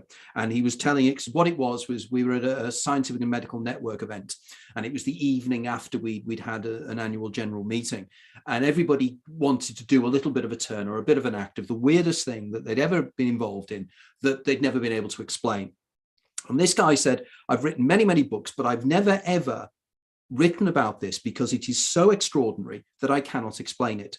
And he said that he was traveling again in the Suffolk area. It always seems to be Suffolk. I don't know why it is. Suffolk is weird. And No one lives there. He was traveling in Suffolk and he got lost. I don't know why the car got lost. And it was before sat nav. It was many, many years ago. And he couldn't find where he was. And he got worried about, his wife was going to be worried about him. And because she was in the audience, so she was aware of the story and vindicated it. So he gets really desperate. And then he parks the car and looks up. And in the middle of a field, he spots a red telephone box. And he thinks, that's really weird, a red telephone box. What on earth is a red telephone box doing in the middle of a field? So he goes over to the red telephone box, picks up the receiver to discover it's working. So he dials his wife and tells her that he's okay. He's got a little bit lost, but he's going to be home okay. And he puts the phone down, goes back to the car, drives, finds the route and goes back home. And he gets home and he said, I've just thought about it. What would a telephone box be in the middle of a field? So they took themselves off the next day to find the telephone box, and it wasn't there. And they couldn't find it anywhere, even though they knew it was in that area. Now, the question he said here was, if it was a phantom telephone box, I can understand that. But it worked. And I phoned you up from it. And he said, that is such a bizarre story that I've never, ever put it in any of my books. Now, the question then is, that really starts to make your brain really twist, doesn't it? Because this is, and again, is it parallel worlds? And was there another alternate universe that he was able to engender or create, to bring into creation because he desperately needed it in one way or another? That's like the famous time slip story, though, from the 80s. It isn't as extraordinary as it was put on. Do you remember that Michael Aspel show, Strange But True?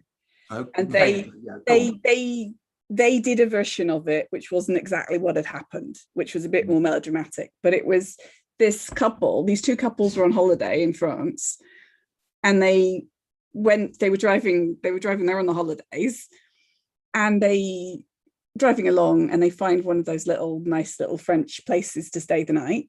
And they stayed the night, and they got up in the morning, and it was very rustic kind of, but this is the 1980s, so you don't have your phones, so you don't expect them. And the next morning they get up and they go to pay, and it's feeling and they think, oh gosh, the gendarme uniforms are a bit old fashioned, a bit more like the yellow ones than the ones we've seen in the cities. And they pay, and it's unusually cheap. But again, they're thinking, and the guy makes a fuss about the money, but then lets them go. And they go on their way. And then on the way back, because they're doing one of those drives down France and back, they say, well, let's stay that place because it was cheap again. But they couldn't find it on the way back. And then they kind of came to the explanation it was some sort of time slip. And there are loads more details to this story that I'm not filling, but it's fascinating. I think apparently allegedly they couldn't get their pictures developed. One of the couples spoke on the program and the other weren't available, but I spent a bit of time recently on Google Maps going on the route they were, trying to work out if they were on a parallel road or something. Yeah, because that was my immediate reaction. I found the details of it. I'm trying to remember where I found it. It might be in an old SPR journal. I think Jenny thinks they're legit. Jenny Randall thinks they're legit, and she tends to be quite down to earth. Yes, if Jenny, she's not easily swayed, and she's not, and it's really fun. But there's a lot of stuff that was a bit nonsensy on the Strange But True program, and they've complained about what happened to their story. I wish I could remember where, but I've seen things. It's going to drive me nuts now until I see where I saw where they were talking about it. But but that was very much that sort of thing, of that they had this interaction with whatever was happening. Again, could have been a parallel road. But Fortean Times have an index. Sorry? The Fortean Times, is there an index for it? No, they're in the process of indexing it. Are they? That's brilliant, because that's what we need. Great. Sorry, Paul, you were going to say. Yeah. Oh no, just probably the weirdest situation of that kind that I've run into. It was in the 1980s. I was lecturing in Providence, Rhode Island, not far from where I live, and a woman came up and had notes about a very strange occurrence that they had experienced in the state of Utah, way out west, and it's largely barren country and that sort of thing. And she said that she and her husband, who were, and I interviewed her in depth. She had been in a real estate, and he was a banker, so that, these were presumably very reliable people, and they were elderly. They had a great interest in ghost towns, as they're called, abandoned, particularly in the West, places that are no longer occupied. And they had been staying at a hotel in one of the cities, and that they were explaining to someone there that they were going to go visit one of these ghost towns. He said, well, you're really not going to find anything. There's nothing there. But they said maybe there are some artifacts. So they drove all the way out there, and all of a sudden they came to a sign that it said "Velkommen," not welcome. It was like a different language. And they drove into the town, which was quite active, but they said the cars looked very strange. And they were in this bright red sort of minivan sort of thing. And it attracted a lot of attention as they drove down the street. They went into a restaurant, and the menu was in a foreign language. They later found out it was Dutch. And they ordered by using the pictures, and the proprietor, who was also the waiter, didn't really understand what they were saying, but they ordered, and they said sandwiches were good, but they were very cheap. And they handed, and the fellow acted as though he'd never seen American money before. And but he took it, the coins, and they went out, and people were gathered around their vehicle, sort of staring at it. And they thought, this is too creepy. So they got in and they drove out. And of course, this was the location of the abandoned town. And what people were doing in Utah, speaking Dutch and driving weird vehicles, I mean, they never worked out what could have been going on. So that's probably the weird. Again, I usually write about cases I see myself, but this is probably the strangest one I've run into. Indeed. Go on, CJ, please. Surprised they're not speaking Danish. The reason being that Utah was late 19th century and during the early phases of the Mormon period, it was very heavily visited by Danes. And I didn't know that. And Danish and Dutch are very different languages, but Welkomen would be the same in both. Yeah, okay. Well, Danish and I think that there were Danish-speaking towns in Utah, and some of them no longer exist simply because they clashed with the Latter-day Saints. There was almost a war between the Danish settlers and the Latter-day Saints, and some of them became Latter-day Saints, and most of them eventually moved on to other parts of the United States. But Texas, for example, still has a large Danish population. One of my cousins was Miss Texas, which is something quite horrifying to think about. Hopefully that beauty is not genetic, because otherwise Texans have problems. But look at the eyebrows. But there you go. But yeah, it sounds to me like they could have encountered a early 20th century, late 19th century Danish-speaking community in Utah. If you were able to give me any, that was the location, I could look it up easily, but in Danish. Well, I'll communicate that. Yeah, thank you, CJ. You know more about it than I do. I don't just happen to be Danish. That's an advantage. Well, Dutch communities in Michigan. As a matter of fact, King Willem Alexander recently visited Michigan and was talking about that. And he said, I heard a saying here. His English is excellent, as you know. If it ain't Dutch, it ain't much. So in any case, whether it was Dutch or Danish, there we have it. Well, I have to say that I'd had some quite extraordinary experiences when I've been in Utah. I find it particularly southern Utah, I find it a very, very strange place. You're falling off your shirt. Yeah, no, I Skinwalker Ranches, of course. Weird English people, and Danish people. Yeah, but I found that there was something kind of very strange about the place, very, very atmospheric. I mean, particularly around the old mesas that you have down there as well. There's something extraordinary. But then again, it's more just a feeling of atmosphere.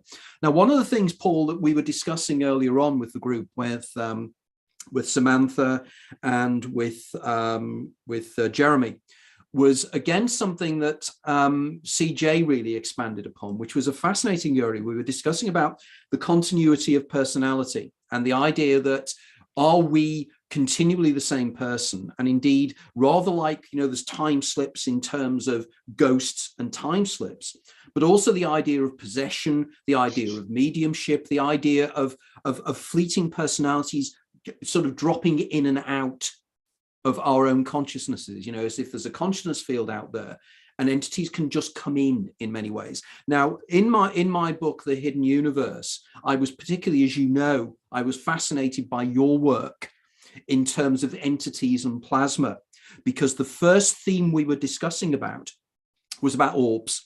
And I remember you telling me that fascinating story that you were telling where you'd seen orbs manifesting around electrical substations or around electrical units.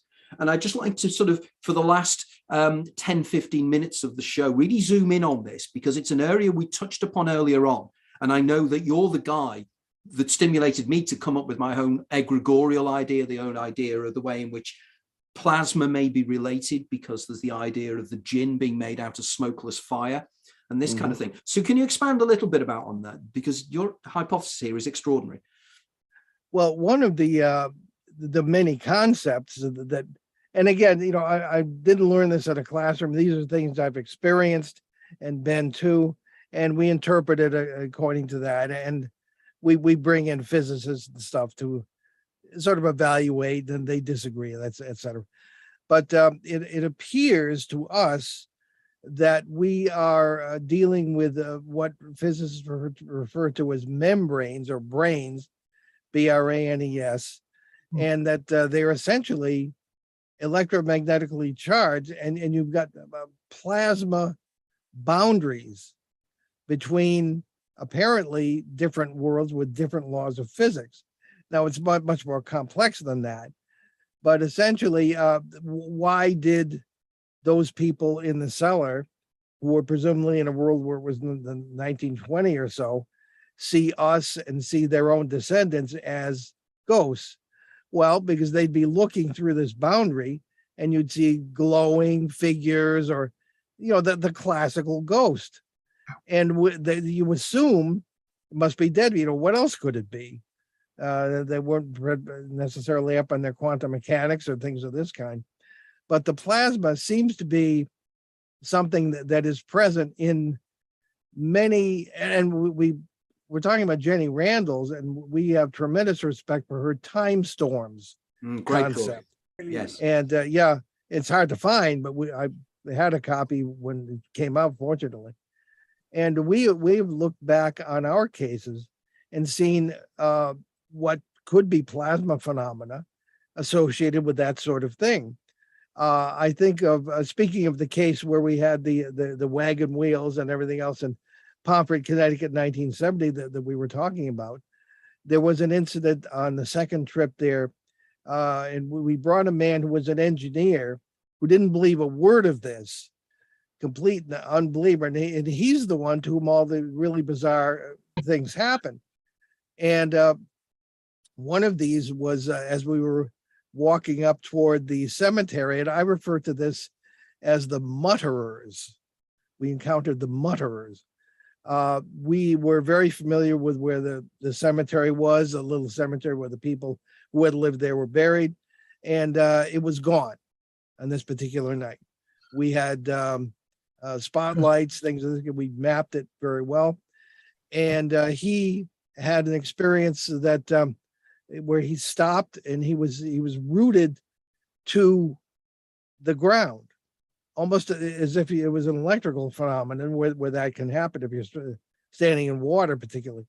But he could move voluntarily back and to the right, away from the cemetery.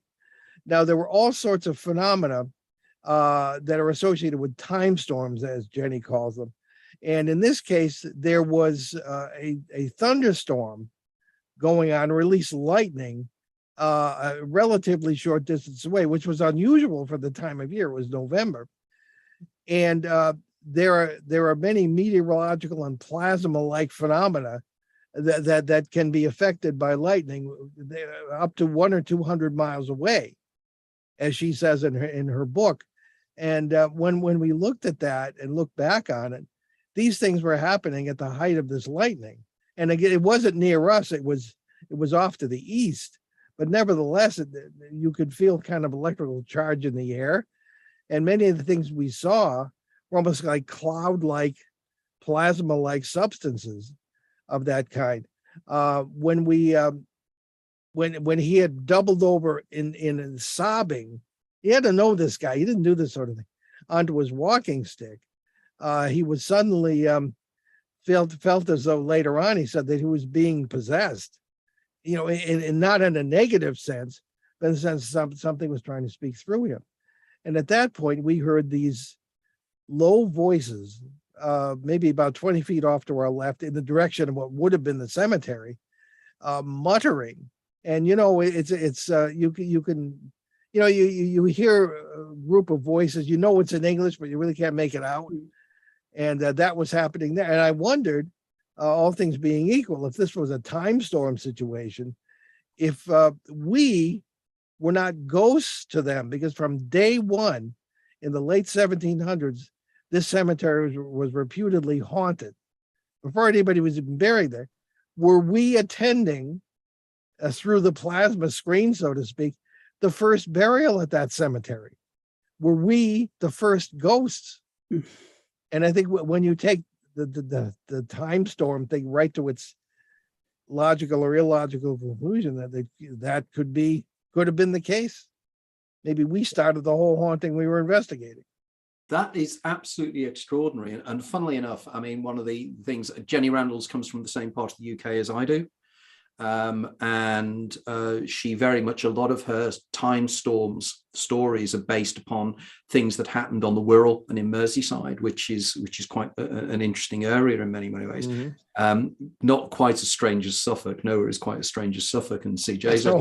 But nevertheless, you know, it is intriguing, and I would love at some stage to get Jenny on this show. I mean, I keep meaning to do so, and I keep love to get her on our show too. I know, because you were trying to. I was hoping to try and facilitate contact for you, and I'll still try and do that if I can. Thank you, CJ. What is your what's your take on that? Because I know you will have one. It will be an extraordinary. I'm now sitting on the floor because my chair broke. It's the Archons. It's the Archons. Top of a hat. So I thought it was absolutely fascinating, and I think the notion that you are the ghost, that the ghost is the investigator, it makes so much sense, doesn't it? If you are, I had a really weird experience myself when I was just a teenager. You're going to guess it took place in Bury St Edmunds in Suffolk, aren't you? I can, yes. I was in the sixth form with my friend Hugh Wake, who still kicks around with me nowadays, and the two of us had gone out at lunchtime to buy some aniseed balls to throw at my dog because he liked them, and to buy some tuna sandwiches because why not? And I don't think we were in any great hurry to get back to school because it was a sixth form day and we didn't have lessons all the time. We were supposed to go to the library and study, etc. So we were strolling around. It was a beautiful sunny day. And we walked down, and we were walking down the side of the cathedral. And suddenly I saw a crocodile of school children coming from St. James Middle School. They would have been about 9 to 12 years old. And I thought absolutely nothing of it. I'd been to that school a few years before. I was 6 years older. And here, for some reason, I walked down, sort of stood to one side to let them go past. And I can't remember what he was doing. It was something ridiculous, like doing his shoelace or just hanging back to let people go by. And as I looked up, I suddenly saw myself. And I realized that I was watching from a different perspective my own school going past, my own class, as it had been years before. And I was really shaken. So I turned around to Hugh and said, Hugh, did you see that? And he said, what? And I said, the school children. And he said, no. And I thought, well, there's just been, 60 school children walk past you. How could you have missed him? But he just looked at me like I was a bit odd. And I came over really queasy. And the absolute horrible thing was, I mean, I didn't watch Doctor Who as a child, but this is very Doctor Who. I was by this time a long-haired, scruffy hippie with a tie-dyed shirt. And at 12, I was definitely a little fascist. I mean, I was a perfectionist. I was terribly neat and tidy. I disapproved of people. I certainly disapproved of bloody hippies. And I had this feeling that if I'd seen what I was going to turn into, and if the 12-year-old me had recognized the 18-year-old me, he would make definite life choices, which would cause me to cease to exist. So I was deeply concerned. So I try and explain my fear that I've just seen myself to Hugh, who says, it's a doppelganger. Don't worry, it's just a death omen. It probably means you'll be dead before tomorrow. And the two of us, we're 18. So we start to walk back, and I'm complaining about the fact that I'm going to cease to exist and turn into someone else. And Hugh is saying to me, you do look a bit strange, actually. I think you're going to be ill. It's always a sign of impending death. So he said, I'll pop in and tell your grandmother so she can break it to the rest of the family. And I was like, bastard. Because he's like, mocking me, but also half serious. Anyway, I go into an English class and I'm sitting there and I have a lovely English teacher, a wonderful woman, who comes over and says, Christian, are you unwell? And at that point, I vomited all over her. And I'll never forget, because she was wearing pixie boots in the 80s style and black trousers and a blouse, and I just threw up all over her. And she immediately said, well, A, she needed to leave the room and clean herself up, but B, she said, you're really not well, you need to go home now. And I think she assumed that me and Hugh had just been down the Market Tavern drinking beer. But in reality, all it was I got home and I had this terrible pain, like somebody hammering a spike through my head. And for the next 3 or 4 days, I was really unwell. The doctor came out and it turned out I had a migraine. And I've never had a migraine before or since. But I was reading a couple of years ago a book called Hallucinations by Sachs, the chap who wrote The Man Who Mistook His Wife for a Hat, in which he talks about migraine and talks about how one of the more unusual phenomena associated with migraine is people hallucinating, seeing themselves at other stages in their life. Mm. doppelgangers. So there you go. It's a ridiculous story. It's a fairly pointless story because I'm sure it was just a migraine, but I thought I would share it. And strangely enough, I didn't disappear, and nor did I suddenly become neat, tidy, and organized again. 12-year-old me is still very disappointed, but that is so profoundly important, because we're coming towards the end now, and I think that was the perfect ending to the discussion in many ways. But you probably have not read my book, Opening the Doors of Perception. But in it there, I have something I call the Huxleyan spectrum. And I'm a classic migrainer myself. And I argue that, there's a continuum from neurotypicals to classic migrainers to people who experience temporal lobe epilepsy, right the way through. And the doors of perception are getting more and more open. And one of the things that has long intrigued me about migraines is these reports of doppelgangers, or more technically hoitoscopy, I think it is, whereby you see an image of yourself in front of yourself. And I know that this is a consistent part. I've never had it in my migraine aura states, but nevertheless, there is this feeling of duplicity in some way. But I love the time slip there. It's almost again going back to, isn't it, the long linga seria, the long body, the idea of experiencing all of yourselves as a continuum of a long kind of creature that's like a snake, that we're just parts of it. I am aware of the time, and all I'd like to do is to thank everybody for their involvement. It's been absolutely extraordinary. We have to do this again. I really genuinely mean this, because we could go on for hours just on associations and everything else as well. It's profoundly important. And I'm also delighted to have facilitated contact between Paul and CJ, because the two of those two guys, the stories they have and the experiences they've had would be incredible. And putting the two together, maybe this is the kind of reason why this show was here, because I'm sure that you put those two guys together, you're going to have something absolutely extraordinary. And Emma, as always, thank you very much for being involved.